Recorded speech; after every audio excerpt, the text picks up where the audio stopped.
Y bueno, ahora me conoce la cara. Ahora sí, última clase, bien. Hoy vamos a Del empezar 2020. del 2020. Este año es tu año, ¿eh? Eh, Esperemos. sí, sí, sí. Estudiá y anda a rendir que te va a ir bien. Che, hoy tenemos la última clase. Eh, Relax. no es tan relax. Sí, es bastante relax, qué sé yo, no sé, a mí me gusta. Es una clase donde vamos a integrar los diferentes conocimientos que veníamos viendo hasta ahora. Vieron que hablamos de metabolismo de proteínas, metabolismo de glúcidos, metabolismo de lípidos. Ahora la pregunta es, ¿cómo se integran estos metabolismos? Porque no es que ocurre uno o el otro. Ya fuimos viendo un poquito de que estaban medio desintegrados. Pero hoy vamos a estudiar cómo lo terminamos cómo se integra ese metabolismo. Pero eso lo vamos a hacer en una determinada condición metabólica. Vamos a borrar esto. Vieron que yo siempre hablo de condición metabólica, ¿no? ¿Y a qué me refiero cuando digo condición metabólica? ¿De qué estoy hablando cuando yo hablo de la condición metabólica? Que lo nombro medio seguido.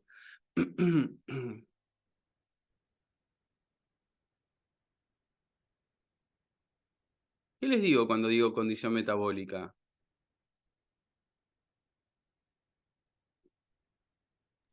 Sobre el metabolismo, cómo pasan las cosas o No. algo por el estilo. Vieron que yo les digo, bueno, ¿qué pasa en alta glucemia? ¿Qué pasa en baja glucemia? ¿Qué pasa en una persona que tiene diabetes? ¿Qué pasa en una persona Insulina. que hace ayuno? Bueno, esto es medio parecido al otro. Pero esto que estoy hablando acá son las condiciones metabólicas, son las condiciones, la situación metabólica en la que se encuentra el organismo o el metabolismo en ese momento. Y vieron que nosotros siempre hablamos. Bueno, en alta glucemia pasa esto, ta, ta, ta, ta, ta, ta. En baja glucemia pasa esto otro, ta, ta, ta, ta, ta. Cuando tienen diabetes pasa esto, cuando tienen un ayuno, está en ayuno pasa esto otro. Eh, Siempre fuimos hablando, estas son las que llamamos condiciones metabólicas, son las situaciones en las que está el organismo y que eso hace que pase una cosa o pase otra en el metabolismo. ¿Está bien? Hoy, vamos a hablar qué es lo que sucede en los diferentes tejidos cuando hay poquita glucosa en la sangre, cuando la glucemia es bajita, ¿sí? Cuando no tenemos glucosa en la sangre. ¿Qué es lo que sucede en los diferentes tejidos cuando, metabólicamente hablando, ¿no? Cuando tenemos poquita glucosa en la sangre? Eso es lo que vamos a charlar el día de hoy, ¿está bien?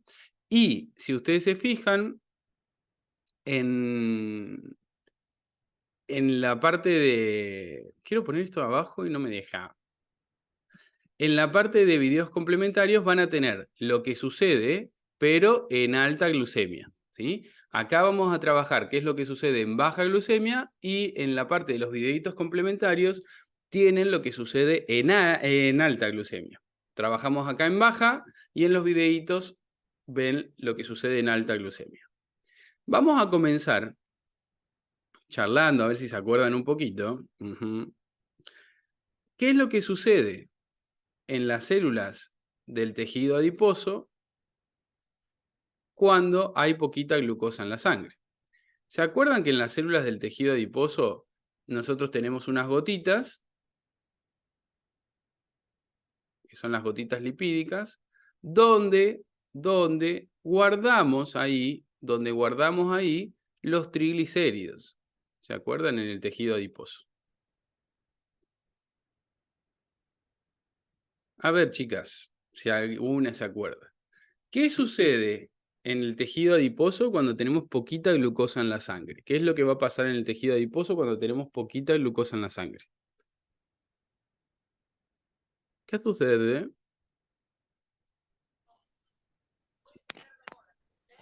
Rompemos los triglicéridos para producir ácido graso. Muy bien. Vero, buenos Hola, días. Lucas. Vero, yo dije, ¿qué pasa? Me abandonó en la última clase. No, mi amor, tenía una llamada urgente Ah, bueno, y estás salir perdonada. de... Si no los escuchaba a ustedes y no escuchaba la llamada. Yo dije, se fue a la mierda, me abandonó la Vero. No. Bueno, Acá justo estoy. estábamos empezando que le decía a las chicas que vamos a hablar hoy qué sucede integrando todos los metabolismos en baja glucemia, cuando tenemos poquita glucosa en la sangre. Y empezamos Bien. con lo que sucede en el tejido adiposo. Sí. Sonia me dijo que en el tejido adiposo en baja glucemia vamos a romper los triglicéridos. Para liberar a la sangre, ¿qué, Sonia, me dijiste? Ácido graso una parte y otra parte glicerol. Ácidos grasos y glicerol al torrente sanguíneo. Muy bien. ¿Por qué cuando rompemos los triglicéridos liberamos ácidos grasos y glicerol? Porque es lo que forma los triglicéridos. Entonces, al romperlos, liberamos lo que está conformando ese triglicérido. Ahora, ¿cómo se llama este proceso y por qué se da? ¿Cómo se llama este proceso, esta parte, este metabolismo? ¿Cómo se llama? ¿Alguien se acuerda? ¿No es lipólisis? Lipólisis. Ay, qué genial. Sola dice, no, la verdad está prendida a fuego, Sonia. Escúchame. Bueno, ¿por qué se da esto? Les comento. Cuando tenemos poquita glucosa en la sangre, el páncreas libera una hormona que es el glucagón. El glucagón va a viajar por el torrente sanguíneo y va a llegar a las células del tejido adiposo. En la membrana de estas células, hay unas proteínas que funcionan como como receptores. Perdón, hubo un ruido ahí, me distraje. Entonces, el glucagón viaja por la sangre y llega a las células del tejido adiposo, donde interacciona con unas proteínas que son receptores de glucagón. Esas proteínas son las que se encargan de desencadenar el efecto o desencadenar la lipólisis. Esto tiene mucho detalle, que lo vimos en la clase, que no lo vamos a volver a repetir, pero no se olviden de mirar la clasecita con la lipólisis para poder repasarla. Pero la idea de esto es que el glucagón, gracias a su receptor, activa toda una cascada de cosas que suceden y terminamos rompiendo los triglicéridos que liberamos de esa manera los ácidos grasos y el glicerol al torrente sanguíneo. ¿Está bien? Eso es la lipólisis. ¿Está bien la idea, chicas? Sí. Uy, ¿sí? ¿Están seguras, no? Pueden preguntar algo de la lipólisis si quieren.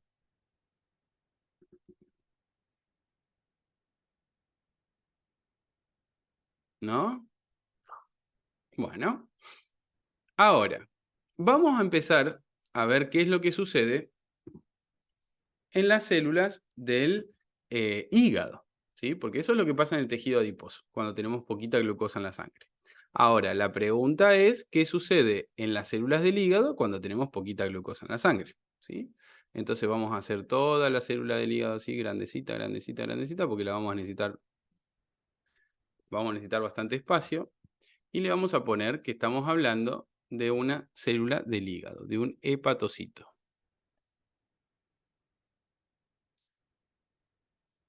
No sé si ustedes se acuerdan que en las células del hígado, ¿sí? No sé si ustedes se acuerdan que en las células del hígado, cuando tenemos poquita glucosa en la sangre, ¿qué es lo que empezamos a hacer? ¿Qué es lo que nos podemos hacer cuando tenemos poquita glucosa en la sangre? En el hígado. ¿Qué hacemos? ¿Qué hace el hígado? ¿Qué hace? Usamos el glucógeno para producir glucosa. Ok, producimos glucosa gracias al glucógeno. Muy bien, me gusta. Vale, que voy a poner otro color, me parece. No, voy a usar este. Glucógeno, que tenemos guardadito ahí, lo usamos para producir glucosa. Muy bien. A través de gluconeogénesis.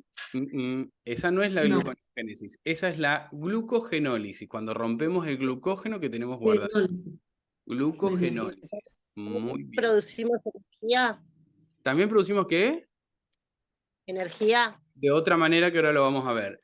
¿De qué otra forma podemos producir glucosa? Hay otra forma de producir glucosa en el hígado, en baja glucemia. ¿Cuál es la otra forma de producir glucosa?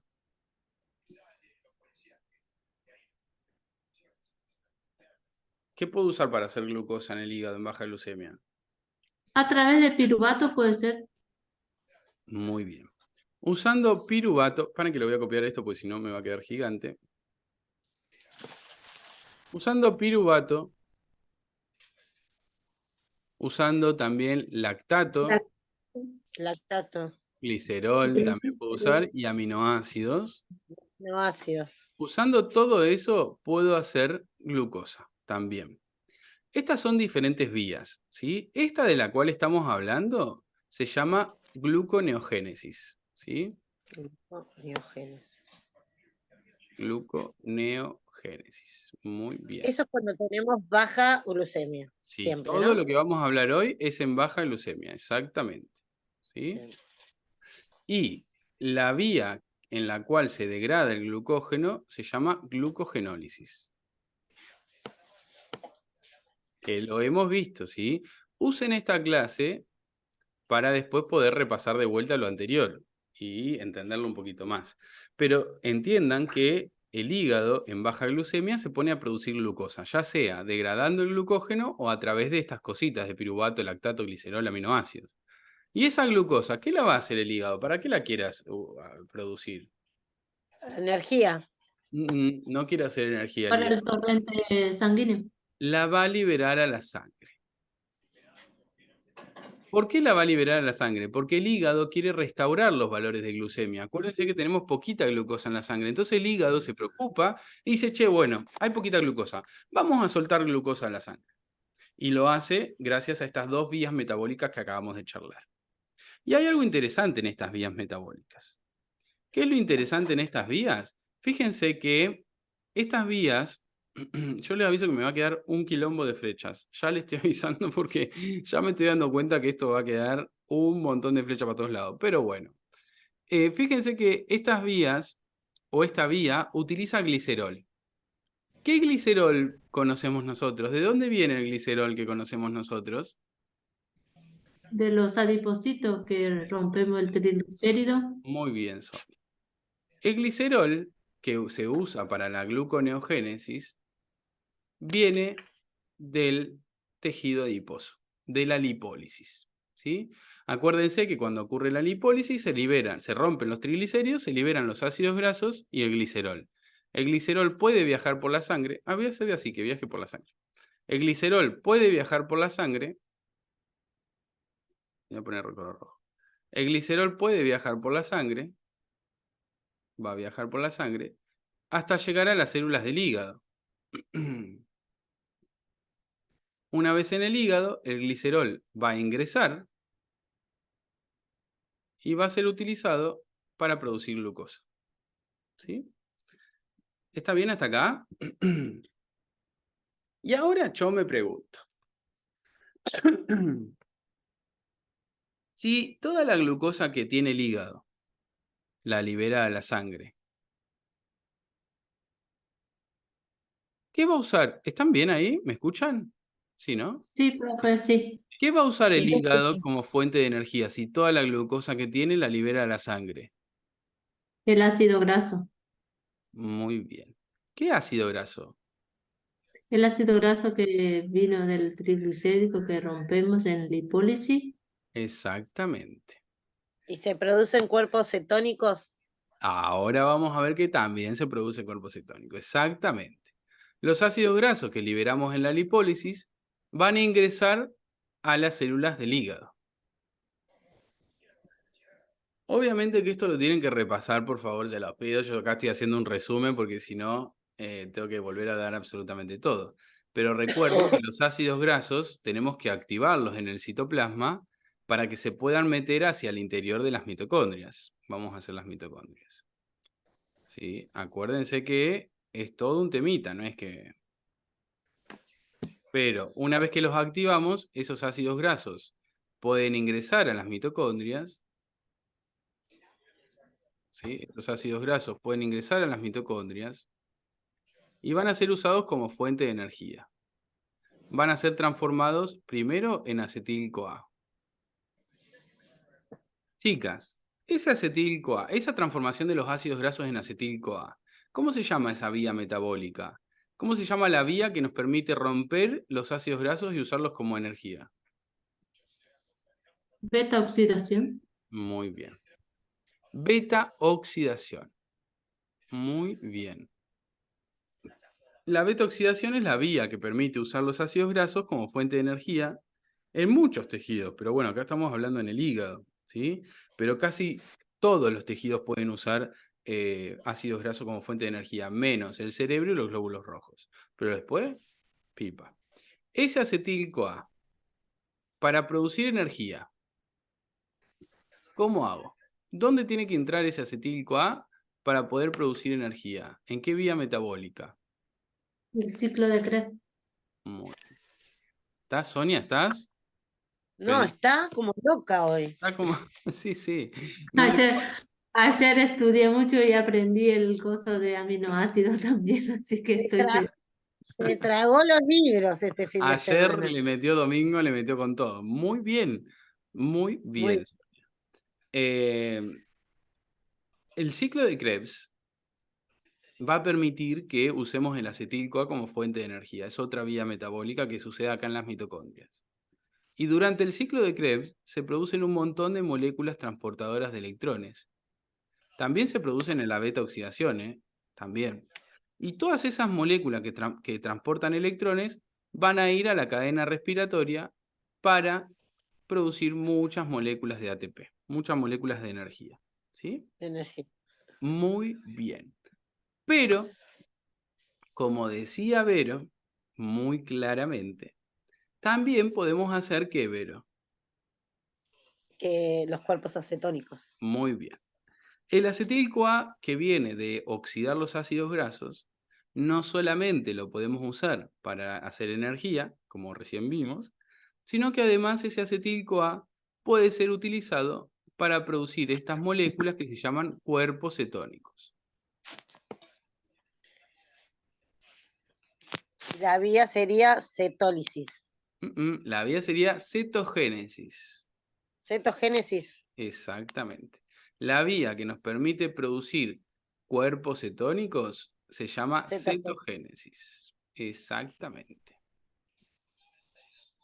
Ahí la pongo acá si querés. Y ahí va al acetil-CoA, después al ciclo de Krebs. Ojo, pero bueno, pasa que, ahora, en el hígado se produjeron los cuerpos cetónicos. ¿Qué los hacemos? Sí. Los rompemos. ¿Para qué lo vamos a romper ahí en el hígado? Los liberamos al torrente sanguíneo primero. Bueno, sí. Exactamente. Primero al torrente sanguíneo. Exactamente. Después, estos van a viajar por la sangre y los vamos a usar como fuente de energía por los otros tejidos. ¿Sí? Ahora, después en un ratito lo vamos a ver a eso. Perfecto hasta acá, ¿eh? Súper bien. Ahora vamos a charlar otra cosita interesante, que es la siguiente. Cuando se utilizan los aminoácidos para producir glucosa, paren, voy a decir esto. Hasta acá tenemos dos grandes cositas que suceden en el hígado. Primero, se produce glucosa por gluconeogénesis o por glucogenólisis. Y después se utilizan los ácidos grasos que vienen de la lipólisis para producir energía y cuerpos cetónicos. Pero ahora vamos a charlar algo que puede o que pasa con los aminoácidos en el hígado. Los aminoácidos los podemos usar para hacer glucosa, pero tenemos que tener cuidado con el grupo amino, porque como vimos antes no puede quedar libre en cualquier lado. Entonces ese grupo amino lo tenemos que meter adentro de las mitocondrias. ¿Qué sucede adentro de las mitocondrias del hígado? ¿Por qué tengo que meter este grupo amino dentro de la mitocondria? A ver quién se acuerda. ¿Qué hacemos en las mitocondrias del hígado con esos grupos aminos? Lo vamos a transformar en urea ¿Y qué vamos a hacer luego con la urea, Sonia? y lo vamos a eliminar por orina. Muy bien. Y esa es la idea. Tenemos que tener cuidado con los grupos aminos, como yo les conté previamente, la clase pasada. Sí. Si los grupos aminos quedan libres, se transforman en amonio y son muy tóxicos. Y no pueden, son muy tóxicos. Exactamente. Ahora, esos grupos aminos los quiero eliminar de mi cuerpo muchas veces, entonces tengo que eliminarlos de alguna forma que no tenga ningún problema. Entonces, ¿a dónde vamos a mandar ese grupo amino? A las mitocondrias del hígado, ¿sí? ¿Cómo vamos a hacer eso? Bueno, para no dejarlo libre, primero le vamos a dar ese grupo amino a un alfa-cetoglutarato.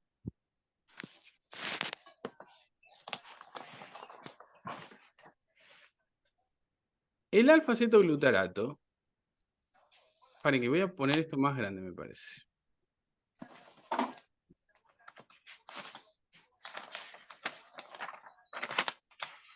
Bueno, no me deja vos también. Cada vez más chico me deja. Bueno, no importa. El alfa-cetoglutarato, cuando agarra el grupo amino, el alfa-cetoglutarato cuando agarra el grupo amino, se transforma en glutamato. Vamos a copiar glutamato también. El glutamato, con su grupo amino, puede ingresar hacia el interior de las mitocondrias. Chicas, hay un sonido que, si se pueden silenciar, mejor. Porque hay un sonido rarísimo. El glutamato puede ingresar hacia el interior de las mitocondrias.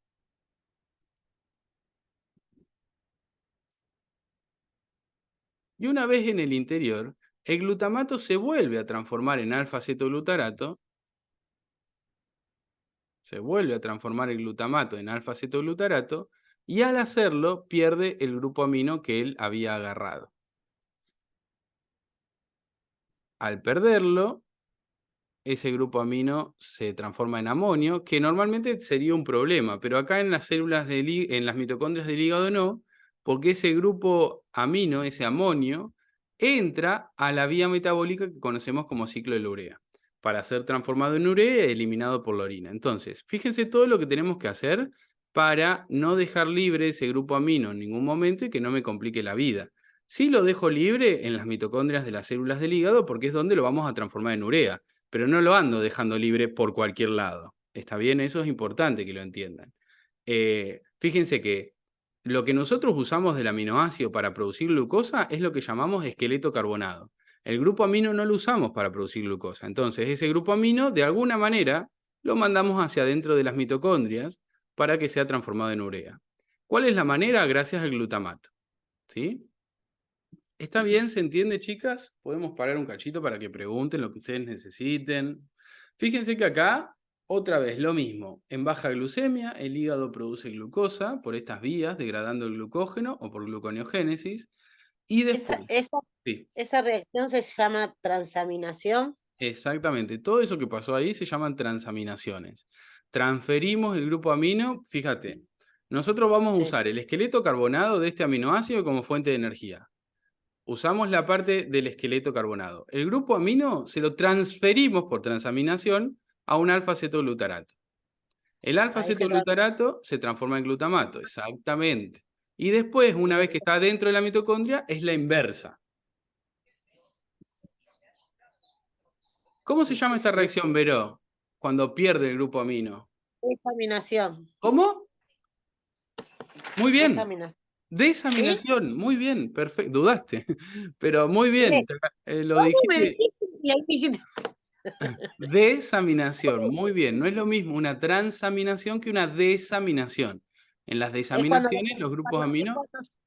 Es cuando soltamos ya el grupo amino y vuelve a transformarse en alfa-zeta-glutarato. Exactamente así, exactamente. No, lo entendí, ¿no? En la clase pasada, ¿tuviste? De la clase pasada, lo entendí, y en la clase teórica el profesor me dice, una compañera me dice, muy bien, le digo, no, porque es un tema que entendí muy bien. Claro, todo sorprendido, ¿viste? Que ella terminaba dando la clase. Perfecto, me alegro. A mí me re gusta la parte del metabolismo de proteína porque es como más concisa y como que toda la misma idea, pero bueno, a veces se complica. Sí. Bueno, ¿hasta acá está bien? Sí. Bueno, entonces vamos a ver qué es lo que sucede en las células del músculo en situaciones de baja glucemia. Tengo que hacerlo gigante porque no entra si no. Bueno, en las células del músculo, en situaciones de baja glucemia, no va a entrar mucha glucosa a las células. Esto se debe a que el músculo tiene esos transportadores de glucosa que son los GLUT4. Cuando hay insulina, los GLUT4 pasan a la membrana y transportan un montón de glucosa hacia el interior. Pero en este caso no hay insulina. Entonces, en este caso, los GLUT4 van a estar escondidos. Los GLUT4 van a estar escondidos en vesículas adentro de estas células. Algunos van a ver en la membrana, no piensen que no va a haber nada, pero una gran cantidad de estos transportadores GLUT4 van a estar escondidos adentro de las células. ¿Por qué? Porque no hay insulina. El transportador GLUT4 responde a la insulina. Cuando hay insulina, todos estos transportadores van a la membrana y se ponen a meter glucosa. Pero si no hay insulina, no. Entonces, tenemos poquitos transportadores GLUT4 en la membrana. Pero, por suerte, el músculo hay algo que hace, que es almacenar el glucógeno. Entonces, en baja glucemia, el músculo rompe el glucógeno, lo transforma en glucosa. La glucosa la usa como fuente de energía, la transforma en 2-piruvatos primero, en la glucólisis.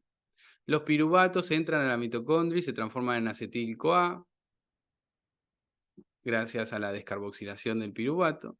El acetil-CoA ingresa al ciclo de Krebs y todas las moléculas transportadoras de electrones que se producen ahí van a ir a la cadena respiratoria para producir un montón de moléculas de ATP. ¿Sí? Entonces esta es la forma de obtener energía del músculo en esta situación. Esperen que falta un montón, o sea que usa el glucógeno, lo rompe, que esa vía, si se acuerdan, se llama glucogenólisis, que la acabamos de hablar, pero por las dudas vamos a poner acá. Glucogenólisis. Es la vía que permite que rompamos el glucógeno y usemos la glucosa como fuente de energía. Ahora, la glucosa se transforma en 2-piruvato gracias a la glucólisis. ¿Sí? El piruvato se transforma en acetil-CoA gracias a la descarboxilación oxidativa, que es una reaccioncita que ocurre en las mitocondrias. El acetil-CoA entra al ciclo de Krebs, se producen un montón de moléculas transportadoras de electrones que van a la cadena respiratoria y permiten la producción de mucha cantidad de ATP. ¿Sí? De esa manera, usamos el glucógeno como fuente de energía. Pero ¿saben qué dice el músculo? Dice, no me alcanza.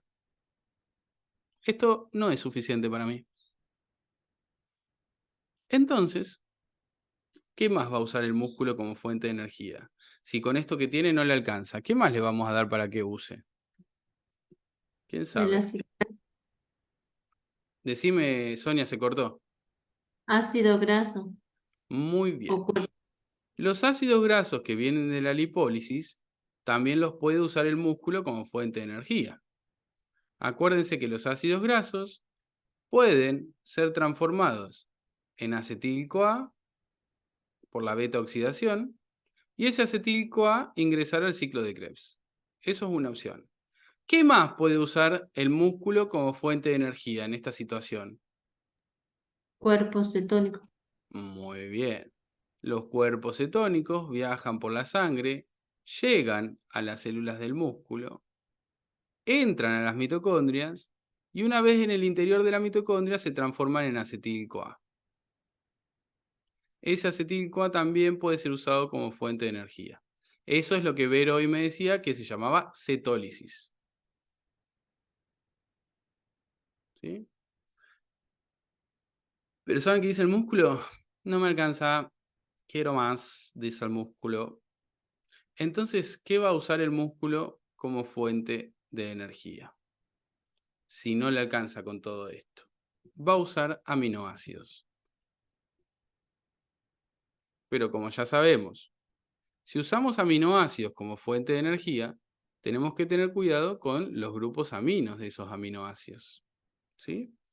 Y en el músculo podemos enviar esos grupos aminos hacia el hígado de dos maneras. ¿Sí? A ver si esto entra acá. Déjenme ver si lo podemos hacer entrar. Sí, capaz que sí. Primero le vamos a dar ese grupo amino a un alfa-cetoglutarato. Perdón si es muy chiquito, pero yo después subo la imagen, pasa que ya no me entra más nada. Le vamos a transferir ese grupo amino a un alfa-cetoglutarato. Si el alfa-cetoglutarato, cuando agarra el grupo amino, se transforma en glutamato. ¿Sí? El glutamato es una molécula, es un aminoácido que se forma cuando el alfa-cetoglutarato agarra su grupo amino.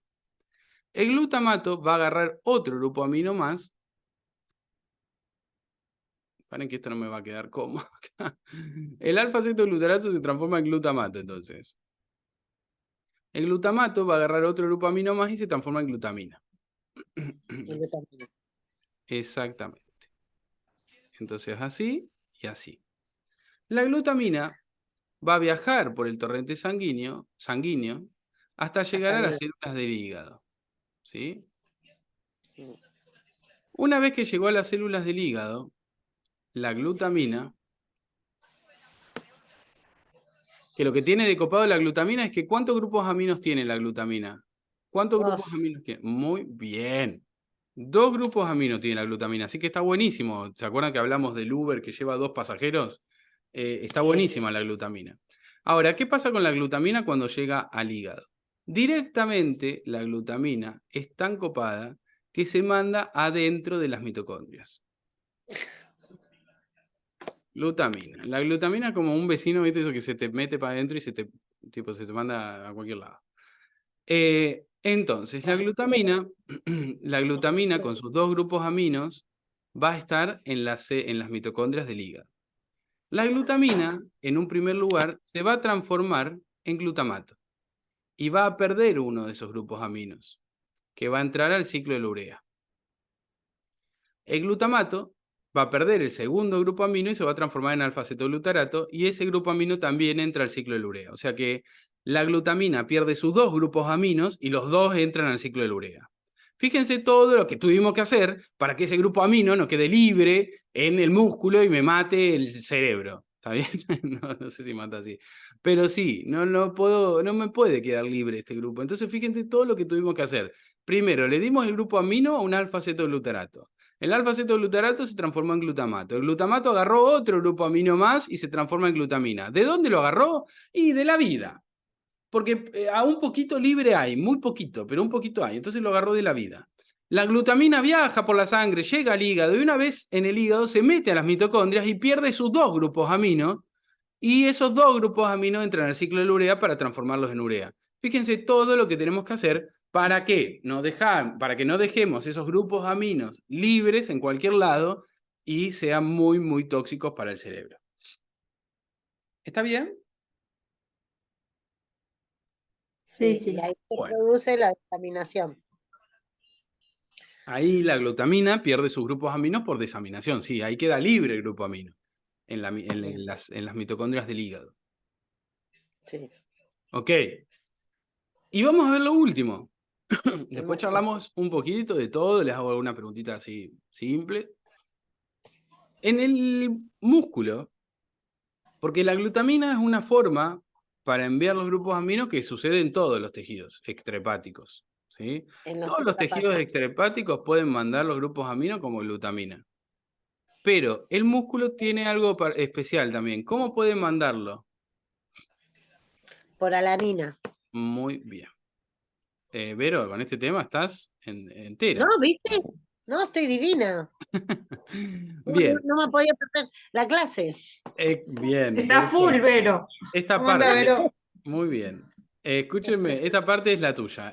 Ojalá te toque este tema de desarrollo. Ojalá que me toque este tema y sabés qué soy yo. Bueno, ¿cómo vamos a enviarlo en vez de glutamina como alanina?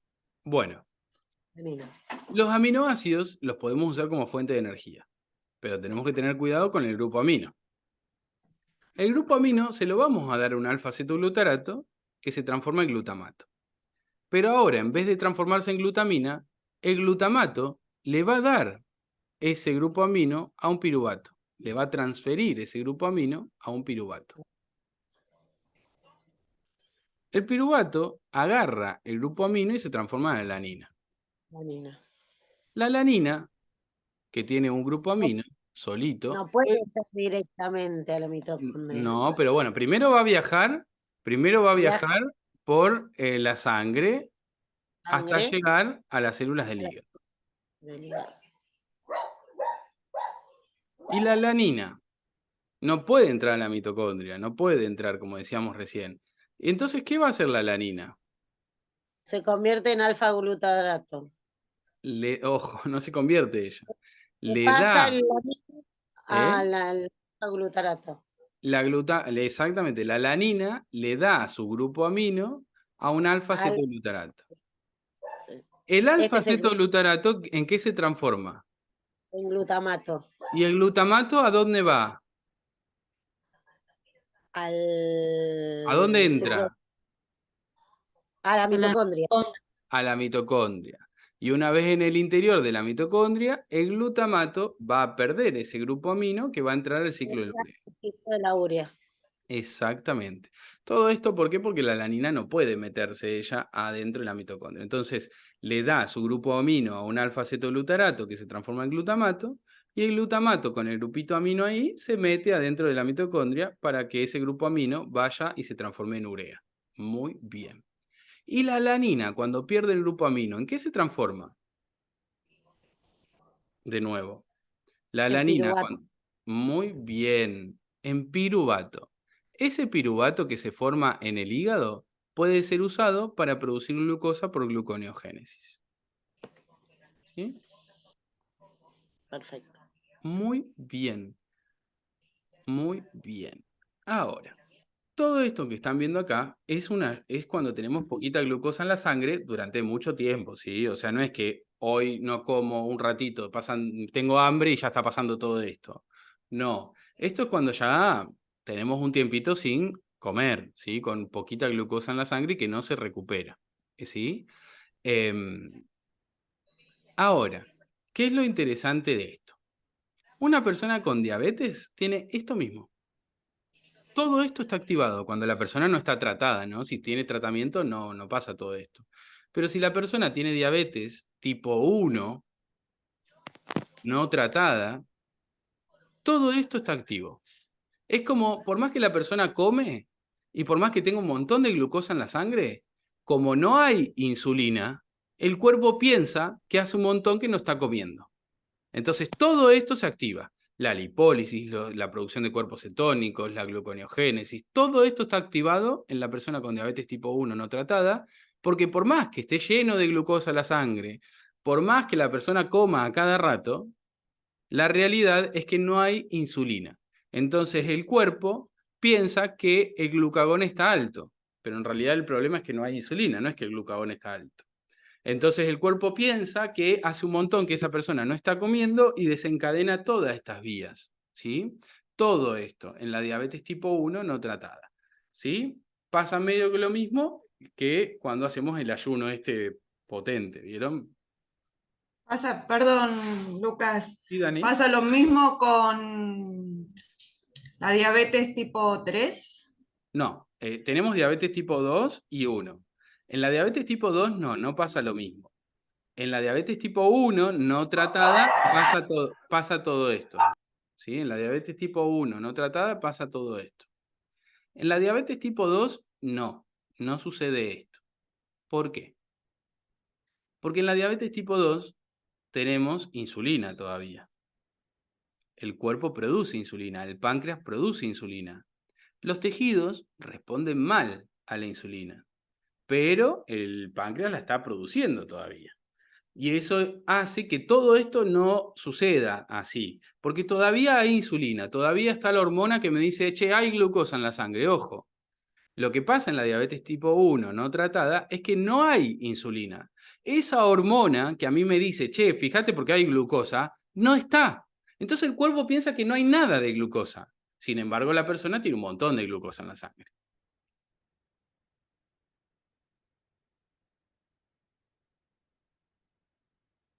¿Está bien?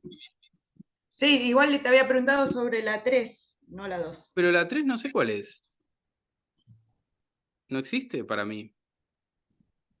A lo sumo que Porque a hace. mí perdón. Capaz que ella dice la de la diabetes gestacional. Ah, puede ser. ¿A quién le dieron? A mi mamá Pero tiene diabetes tipo 3.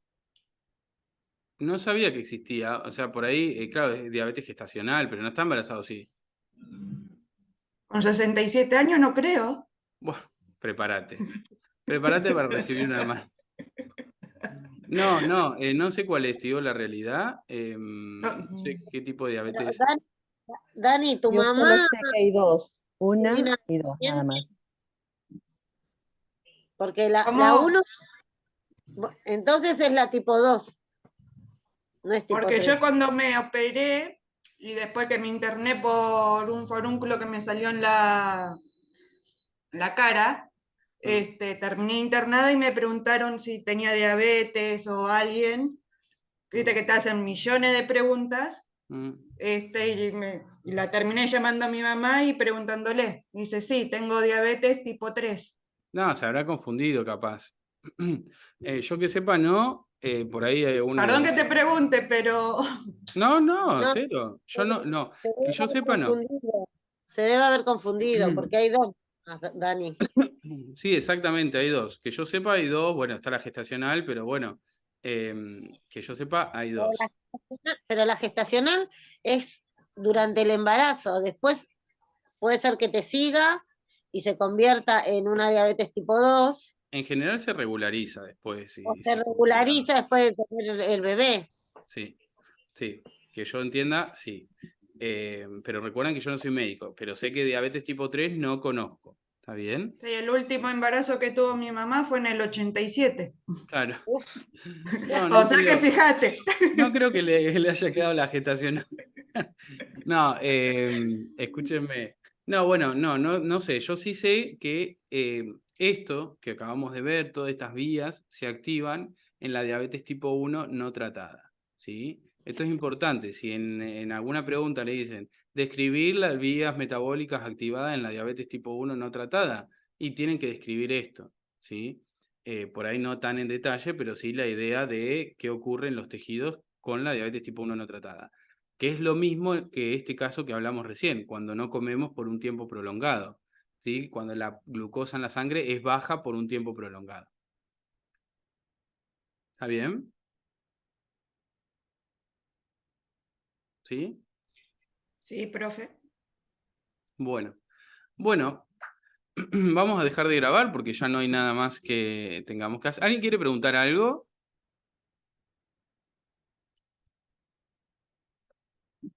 ¿Nadie? Bueno, vamos a dejar de grabar.